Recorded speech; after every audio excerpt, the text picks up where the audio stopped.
name is Dr. Heather Hunt. I'm a chiropractor, and I'm here to talk to you today about sleep. Everybody asks me if I have a mattress or a pillow recommendation, how I recommend sleeping.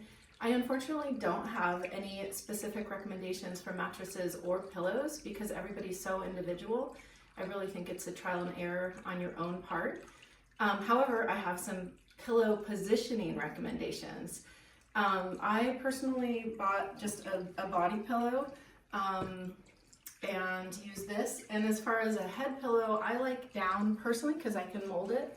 But what we're looking for, and you don't always need something like this, but they're handy when you're pregnant or as you get older or if you have specific injuries.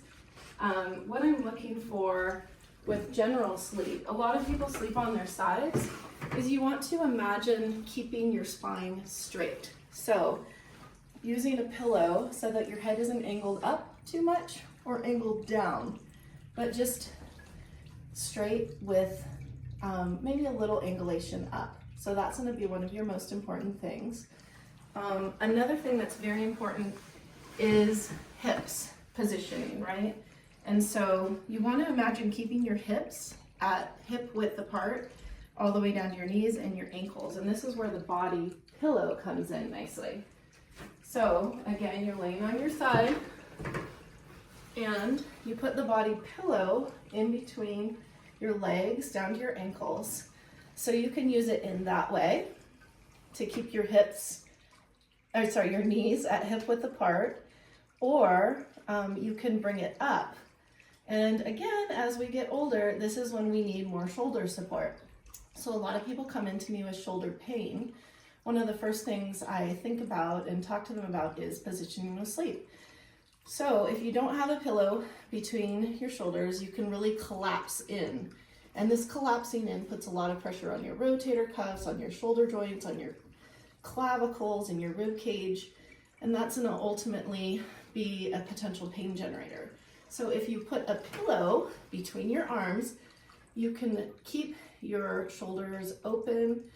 You can keep the pressure off these joints, and it's a lot more comfortable. Yeah, just kidding.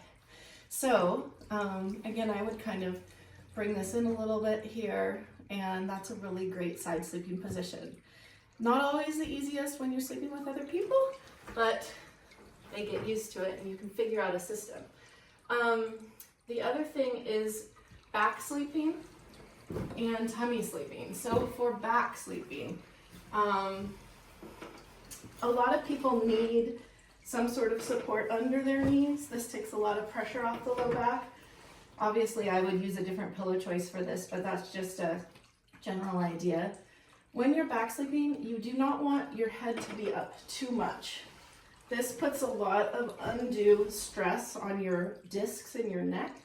So if I were doing a back sleeping, I would really mellow out my pillow or even consider removing it to just lay flat with ideally something under my knees or even a wedge with my ankles up.